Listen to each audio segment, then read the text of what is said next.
अस्सलामुअलैकुम viewers and welcome to our national studio. Viewers, K two दुनिया का दूसरा ऊंचा तरीन पहाड़ है।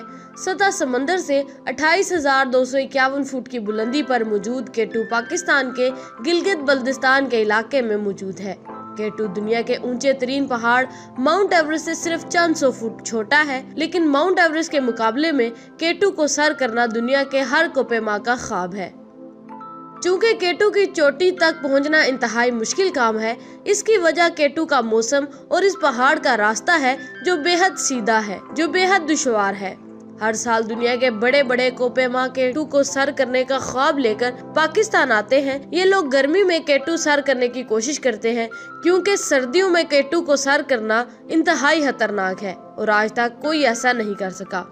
केटू पर जाने वाला हर 4 में से एक कोपेमा अपनी जान खो बैठता है। इन लोगों की लाशों को केटू से नीचे लाया नहीं जा सकता और इसीलिए केटू के सामने स्टील की प्लेट्स पर इन लोगों के नाम लिखकर लटका दिए जाते हैं। ऐसे लोगों को घूस्ट ऑफ केटू भी कहा जाता है। अगस्त 2008 में केटू पर कुछ ऐसा हुआ जिससे पूरी दुनिया शॉक्ड हो गई। 11 लोग एक ही दिन में केटू पर अपनी जान गंवा बैठे और कई लोग शदीद जख्मी हो गए। इस वाक़े को किसी भी पहाड़ पर तारीख का सबसे खतरनाक वाक़या भी कहा जाता है। जुलाई 2008 के आखिरी हफ्ते में दुनिया के मुख्तलिफ कोनों से 6 टीम्स केटू के बेस कैंप पर इकट्ठी हो गई। हर किसी का ख्वाब केटू की चोटी तक पहुंचना था। इनमें Holland, Korea, Australia, America, France और इटली की टीम शामिल थी। इनमें आयरलैंड, नॉर्वे और नेपाल के कोपेमा भी शामिल थे, जबकि पाकिस्तान के पोर्टर्स भी इस टीम का हिस्सा थे, जिनमें हुंजा से ताल्लुक रखने वाले मेहरबान करीम और जहां बेग शामिल थे। पोर्टर्स इन लोगों को कहा जाता है जो कोपेमाओं की मदद के लिए इनके साथ पहाड़ पर जाते हैं, लेकिन केटू को सर करना आसान नहीं था। ये टोटल 30 लोग थे। इन्होंने फैसला किया कि केटू की तरफ अलग अलग जाने से बेहतर है कि इकट्ठा एक टीम बनाकर केटू को सर किया जाए। 31 जुलाई की रात को ये तमाम लोग इकट्ठे हो गए। इन्होंने फैसला किया कि कोरियन टीम केटू पर फिक्स रोप्स लगाएगी। ये वो हिफाजती रस्सियां होती हैं जिनको केटू पर लगाकर इनकी मदद से केटू पर चढ़ा जाना चाहिए। ये 6 टीम्स केटू की चोटी की तरफ चढ़ना शुरू हो गई। इन लोगों का लीडर वान रीजन नामी एक इंतहाई तजर्बाकार कोपेमा को बनाया गया। 12 घंटे तक मुसलसल चलने के बाद पहला हादसा पेश आ गया। हुआ कुछ यूं कि सर्बियन टीम के बैंडिक ने खुद को रस्सी से अलग किया ताकि ये अपने आगे चलने वाले क्लाइंबर से आगे निकल जाए, लेकिन ये स्लिप हो गया और नीचे गिरकर मौत का शिकार हो गया। पाकिस्तानी पोर्टर जहां बेग ने मैंडिक की लाश को बचाने की कोशिश की, लेकिन ये भी अफसोसनाक तौर पर स्लिप हो गया और नीचे गिरकर मारा गया। इस पॉइंट पर कुछ कोपेमा ने वापस जाने का फैसला कर लिया, जिनमें एक औरत भी शामिल थी। इसका ताल्लुक नॉर्वे से था। ये एक बहुत माहिर कोपेमा थी और ये अपने शोहर रूल्फ वेई के साथ केटू को सर करने के लिए आई थी और उनकी शादी को सिर्फ 1 माह हुआ था। इसका शोहर इस वक्त केटू के एक ऐसे हिस्से से गुजर रहा था जहां बर्फ के बड़े बड़े पहाड़ बने हुए थे। ये जगह इंतहाई खतरनाक होती है क्योंकि यहाँ से बर्फ पिघलकर अक्सर नीचे गिरती है। इसकी बदकिस्मती ये थी कि ये जो ही इस जगह से गुजर रहा था, उसी वक्त एक बहुत बड़ा बर्फ का हिस्सा टूटा, जिसके नीचे ये दब गया और मारा गया।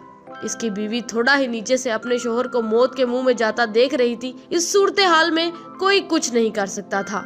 किसी के लाश को भी रिकवर करना खतरे से हाली नहीं होता। कुछ घंटे पहले पाकिस्तानी पोर्टर जहां बेग भी इसी तरह मौत के मुंह में गया था। केटू की चोटी के इतने नजदीक आकर अब ये लोग वापस नहीं जा सकते थे, लेकिन लोग मारे जा चुके थे।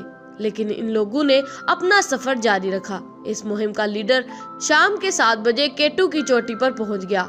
इसके साथ 4 और लोग भी शामिल थे। दुनिया का दूसरा ऊंचा तरीन मकाम अंधेरा और सर्दी ऐसी कि लोगों के जिस्म अकड़े हुए थे और इस हालत में केटू से नीचे उतरना बेहद खतरनाक था। इनको नीचे कुछ टॉर्च लाइट नजर आ रही थी। ये कोरियन क्लाइंबर्स थे जो केटू की चोटी की तरफ बढ़ रहे थे। अचानक ये लाइट्स गायब हो गई। वैन रिजन को काफी परेशानी हुई, लेकिन ये लोग नीचे उतरना शुरू हो गए। जिस बर्फ के पहाड़ के नीचे रॉल्फ बेग आकर दब गया था, उसी बर्फ ने हिफाजती रस्सियों को भी तबाह कर दिया था। ये लोग अब बढ़ चुके थे। नेपाल का एक कोपेमा केटू के खतरनाक तरीन हिस्से बॉटल नेक में फंस चुका था। ये जगह इंतहाई फिसलने वाली और सीधी होती है। इसके दोस्त ने इसकी मदद करने की कोशिश की, लेकिन ये दोनों अंधेरे में स्लिप हो गए और केटू के बर्फीले पहाड़ में कहीं गिरकर मौत का शिकार हो गए। बॉटलनेक के हिस्से में एक 61 साला फ्रेंच क्लाइंबर भी फंसा हुआ था। इस आदमी की मदद के लिए इसके साथ पाकिस्तानी पोर्टर मेहरबान करीम भी मौजूद था। इसको डर था कि इसकी ऑक्सीजन की बोतल खत्म हो जाएगी और ये तेजी से नीचे की तरफ उतरना शुरू हो गया, लेकिन अफसोसनाक तौर पर सिर्फ 10 मिनट के बाद ही ये भी नीचे गिर गया और इसके बाद इसका पार्टनर मेहरबान करीम भी फिसलकर अंधेरे में बर्फ में कहीं गुम हो गया। पिछले कुछ घंटों में केटू कई लोगों की जानें ले चुका था और कई लोग मौत के मुंह में थे। एक्सपीडिशन का लीडर वैन रिजन, जो केटू से नीचे उतर रहा था, इसको नजर आना बंद हो गया। केटू की बर्फ पर पड़ने वाली धूप की चमक की वजह से ये आदमी तकरीबन अंधा हो गया था और फिर इस वक्त दुनिया के दूसरे ऊंचे तरीन पहाड़ पर अंधेरा हो चुका था। दोस्तों, 8000 मीटर की ऊंचाई वाले एरिया को डेड जोन कहा जाता है, क्योंकि इस ऊंचाई पर इंसान अपने होशो हवास खो सकता है। इस ऊंचाई पर खाना हजम करना मुश्किल हो जाता है और ऑक्सीजन ना होने के बराबर होती है। वैन रिजन ने पिछले 16 घंटे से कुछ खाया पिया नहीं था।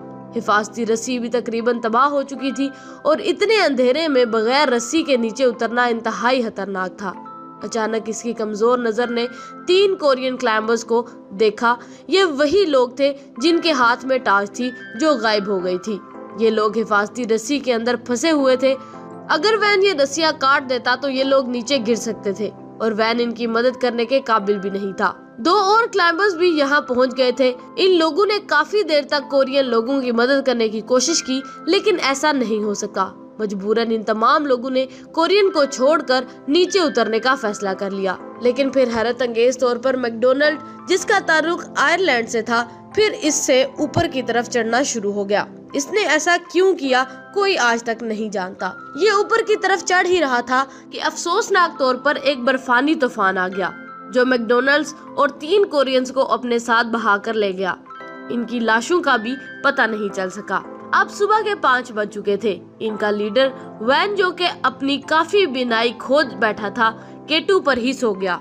इसने थोड़ी बर्फ भी खाई ताकि इसकी बॉडी में पानी की कमी ना हो जाए। इसको ठीक से दिखाई भी नहीं दे रहा था और इसको पता था कि इसकी मौत केटू पर ही हो जाएगी, लेकिन इसने अपनी आखिरी कोशिश करने का फैसला किया। ये आदमी 3 घंटे तक नीचे उतरता रहा। यहाँ एक नेपाली पोर्टर ने अपनी जान पर खेलकर काफी लोगों की जान बचाई।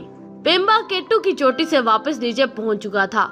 इसको उल्टी हो रही थी, लेकिन दवाई खाकर वापस केटू पर लोगों की मदद करने पहुंच गया। इसने इटालियन क्लाइंबर को नीचे लाने में मदद की। कन्फोल्टा की उंगलियां सर्दी की वजह से काम नहीं कर रही थी। पेम्बा को इधर वैन रिजन भी मिल गया और उसने इसको भी नीचे उतारने में मदद की। दोस्तों, इस वक्त तक पाकिस्तान आर्मी के हेलीकॉप्टर जख्मी क्लाइंबर्स को रेस्क्यू करने केटू की तरफ रवाना हो चुके थे। ये रेस्क्यू ऑपरेशन इंतहाई खतरनाक था। पाकिस्तान आर्मी के जवानों ने अपनी जान पर खेलकर ही सर्वाइवर्स को स्कर्दू के हॉस्पिटल में शिफ्ट किया। केटू पर 11 लोगों की जानें जा चुकी थी और कई लोग शदीद जख्मी हो चुके थे। ये खबर इंटरनेशनल मीडिया में आग की तरह फैल गई थी। इस वाक़े पर कई किताबें भी लिखी गई और कई डॉक्यूमेंट्रीज भी बनाई गई। केटू को सर करना आज भी दुनिया के बड़े बड़े कोपेमाओं का ख्वाब है, जो इस पहाड़ पर खतरों के बावजूद हर साल केटू का रुख करते हैं। वीडियो पसंद आने की सूरत में लाइक जरूर कीजिएगा और कमेंट सेक्शन में अपने ख्यालात का इजहार जरूर कीजिएगा। ऐसे खतरनाक पहाड़ पर चढ़ना क्या बेवकूफ़ी नहीं है? अपनी जानों से हाथ धो बैठना क्या ये बेवकूफ़ी नहीं है? नेक्स्ट वीडियो तक के लिए इजाज़त दीजिए। अपना बहुत सा ख्याल रखिएगा। अल्लाह हाफिज।